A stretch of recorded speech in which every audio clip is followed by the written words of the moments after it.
Undercover Carson, secret agent.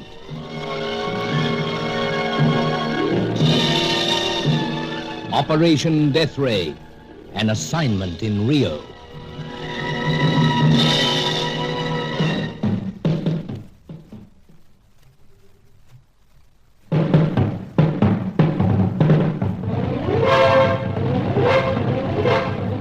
There was a glorious view from Sir Giles's Copacabana apartment.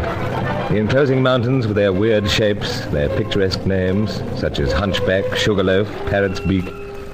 Then there was the famous beach, with the fishermen in their huge straw hats, and the gloriously blue water itself.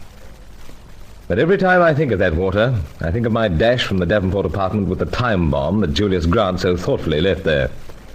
I waded in knee-deep and hurled it as far as possible. Some minutes later, there was a tower of spume and an explosion that took some explaining away when the Rio police arrived. Meanwhile, Grant had vanished from his usual haunts. Major Aubrey Dent was still in the city. Angelo had Sir Giles deeply concerned. As we looked out from the balcony onto the busy boulevard below, it was still on his mind. Dash it all, Carson, it was only a hit on the head. Yes, but how friend Roger Deauville can hit. Quite handy with his fists when we were at school together, Sir Giles. Yes, but Angelo suffered much worse than that and come up laughing. In 15 years, I've never known him let anything get him down so. Chappie is rather despondent. Despondent's hardly the word.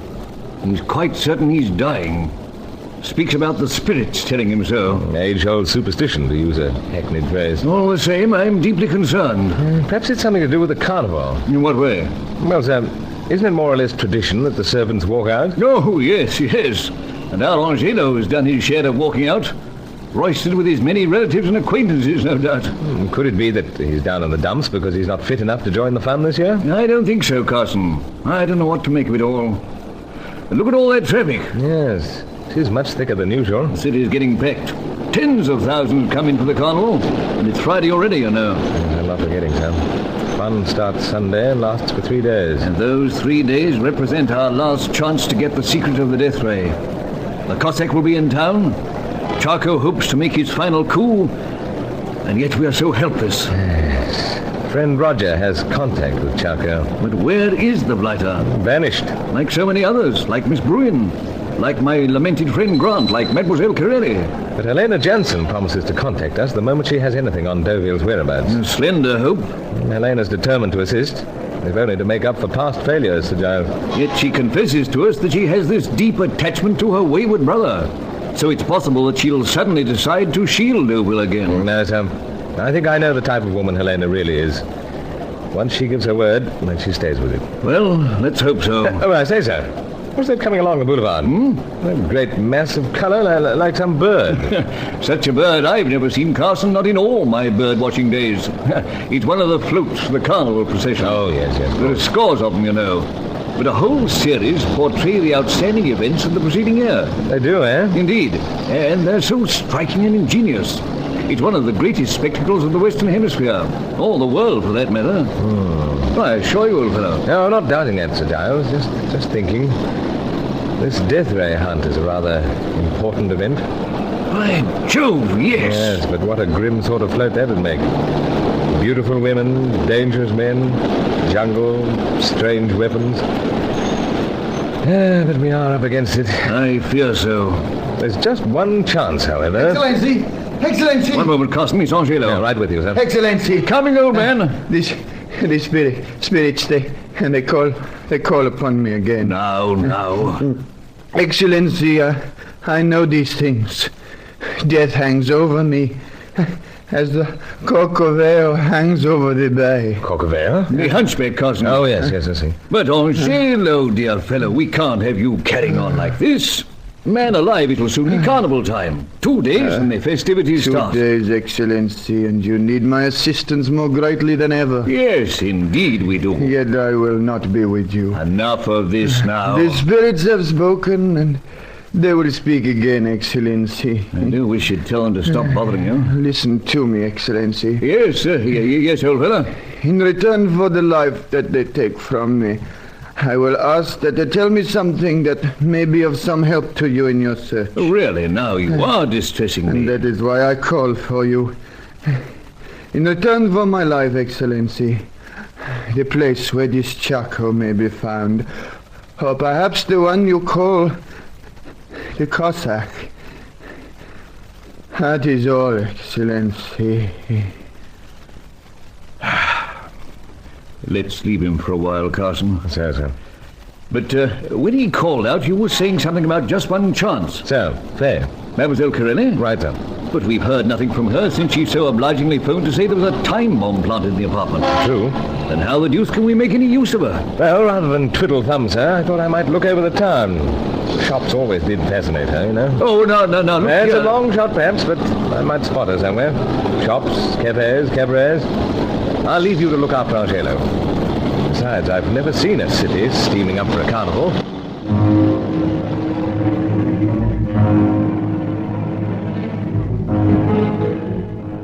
And the old boy wasn't too happy about it, but something had to be done. So out I went, and the whole city certainly was tingling. Shops crowded, men gaily dressed, women with glowing eyes. Here and there you'd hear the cuica, the native drum that rose to a pandemonium when the festival reached its heights of abandon. The boulevards and pavements were crowded with a breathless throng, almost part of the dazzling sunlight. Mountains of flowers, curio sellers every few yards. Brincos? No thanks, no earrings. Senorita? No thanks all the same. Un broche? No, old chap, not interested in brooch. Una pulsera? No bracelet either. I was interested only in finding an extremely attractive French-Italian dancer, someone who was working against us for a group of international freelance agents, and was somehow caught up with the all-knowing Charco, one of the 6 scientists, the man who was on the brink of getting the full secret of the Deathray. I walked into many shops, then out onto the crowded footpaths once again. Still the souvenir sellers, flower sellers. Flores, senor? No. Rosa, tulipa? Sorry. Violetta? Of course. Faye! Monsieur Bruce, I am much surprised at you refusing to buy me flowers. Violetta? Oui.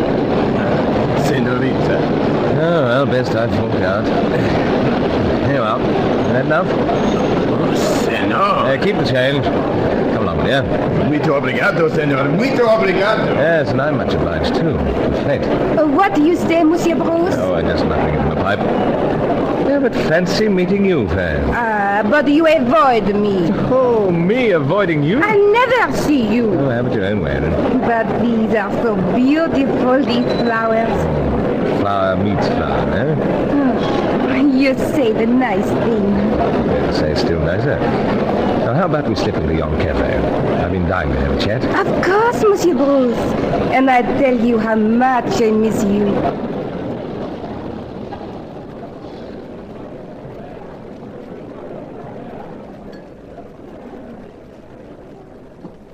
Now, my dear, we haven't heard anything from you since that last phone call. And what is that? To Sir Giles's flat, about the bomb planted there. Oh, you make some mistake, Monsieur Bruce.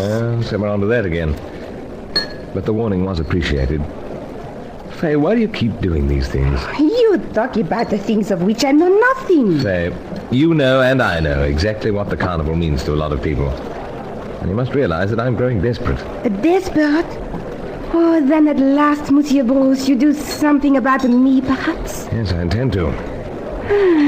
But this isn't much of a place to natter. We go to my apartment, perhaps. I show you the costume I wear for the carnival. Well, we'll go to your apartment anyway. Drink coffee and we'll be off.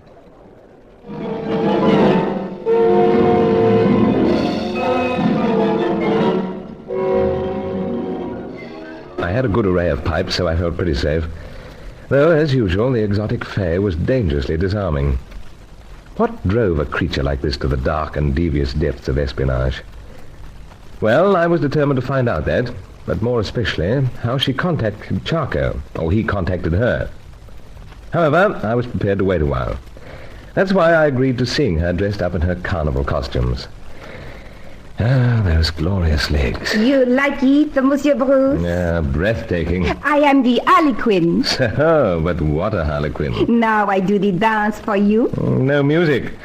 Hate to upset party mood, but pipe with musical box. Remember? Oh, that is most unfortunate. Ask Sir Giles sometime. The whole thing blew up in his face, you know. Please, Monsieur Bruce. You listen now. What's that? A musical box. Well, It is wind up, the little catch go off. Voila.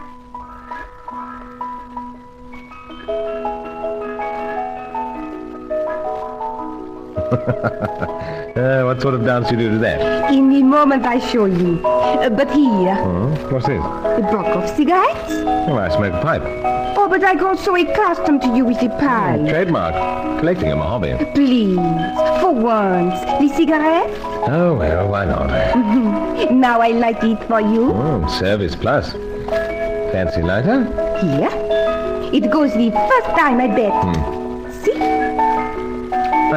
Bravo. Yeah, but don't singe eyebrows. That's got it. You smoke. I put on the lighter and the box. Now I dance.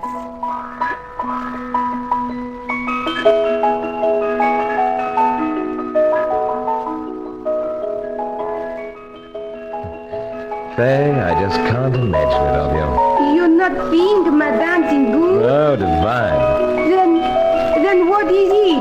That you should do anything else but dance. All this sordid undercover business seems so... Monsieur Bruce, you act so strange. You're a trifle queer. Oh, the dancing, it is too much for you. It does set the ticker rocking a little, but... not that so much. Everything seems... Please tell me, you worry me so much. Must be the smoke, making everything hazy. I dance for you again and clear the smoke away. Oh, Monsieur Bruce, you throw the cigarette at me. Of course I do. Might have known it.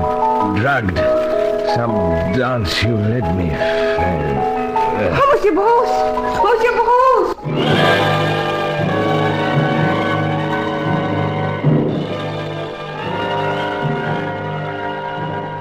They were still standing there and crying out with concern as everything went black and I fell to the carpeted floor. It seemed that I should have kept to my pipes in spite of all the trouble they'd caused in Operation Deathray.